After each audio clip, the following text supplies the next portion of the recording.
Here's a recipe for Chinese baked chicken with a feta and egg filling. Ingredients: 4 boneless skinless chicken breasts, 4 eggs, 1 cup feta cheese crumbled, 2 tablespoons olive oil, 2 cloves garlic minced, 1 tablespoon soy sauce, 1 teaspoon sesame oil, salt and pepper to taste, green onions for garnish optional. Instructions: preheat your oven to 350 degrees Fahrenheit 175 degrees Celsius. Place the chicken breasts in a baking dish. In a small bowl, beat the eggs and mix in the feta cheese.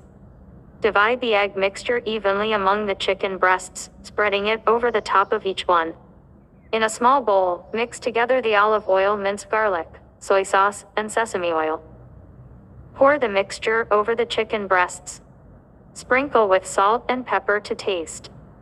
Bake the chicken for 30 to 35 minutes, or until it is cooked through and the internal temperature reaches 165 degrees Fahrenheit 75 degrees Celsius. Garnish with green onions, if desired. I hope you enjoy this recipe. Let me know if you have any questions. Caption number. Make mealtime a breeze with this tasty #Chinese baked chicken recipe filled with #feta cheese and #eggs. It's an impressive and easy dish that will have everyone coming back for seconds. The combination of savory chicken, creamy